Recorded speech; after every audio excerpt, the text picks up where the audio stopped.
Bueno, aquí temos a Viase a Donosti co balonmán porriño femenino. Dentro do Centro Deportivo arrancamos a 7 horas da mañá. Fala Xesnel Fernández, nos acompañando a nosa familia, outros defendemos tamén, o pai de Babi.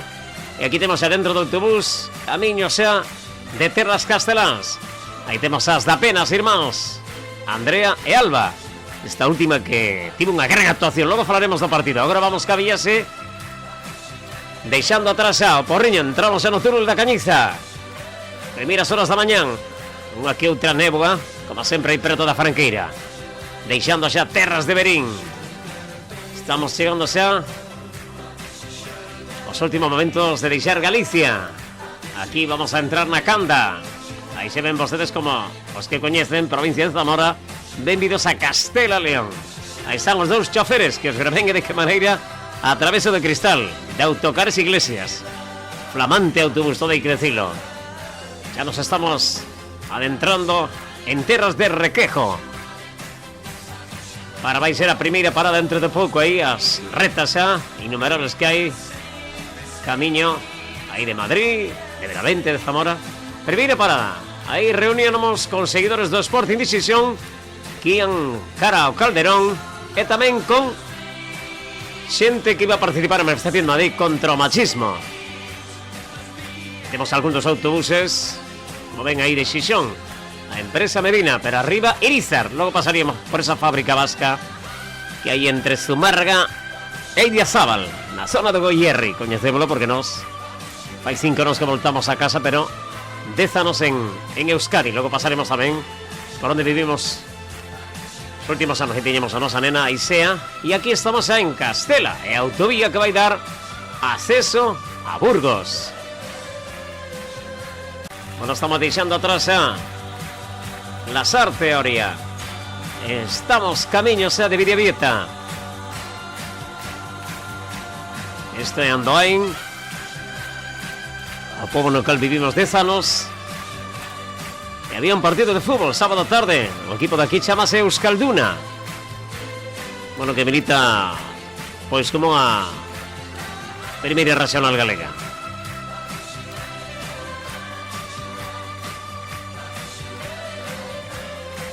O río que pasa que é o Oria. Aí temos o equipo de fútbol xogando no sábado tarde. Mais de un sábado aí tamén participando nas grabacións desos partidos. E temos Andoain, Hernani, e tamén pois abaixo os nomes de Bordeaux, como en Francia. Non hai que esquecer que a tan só 30 km de aquí está a fronteira con Franza, o paso por Irún e Hondarribí. E aquí temos xa, nos deixamos as xogadoras e Abel Estevez co seu equipo en Videvieta mentras adestraban nos a Donosti Cidá. E aquí temos o Boulevard en Donosti, ateigado de xente, un día de moito sol, 24 grados, nada máis e nada menos. E temos a brecha, teñamos que saudar a algúns amigos que coñecíamos, que traballaron, e algún que outro familiar. Entramos dentro da brecha e temos o reloxo. E Teiza, o cociñeiro que traballa na Sexta, seguro moi coñecido de baixar aquí a comprar pois peixe e carne para o seu programa. E aí temos unha das compañeiras, veciña e amiga, que a calde partimos algúns momentos. E agora visitar o amigo do Chalupa, na parte bella. Amigos nosos, había que saudalos. Chalupa é unha barca en castelán. Aí estaba o amigo Masi, tiñamos que saudalo. Cortamos a grabación. E mentras tanto adestraban xa as xogadoras, nós pola parte bella. Un zurito antes de ir cara ao pabillón, e tamén compraron souvenirs para todos os amigos. Había que levar os regalos de aquí de Donosti, da Bella Aso. Xa ven como estaba o Boulevard, a reventar de xente.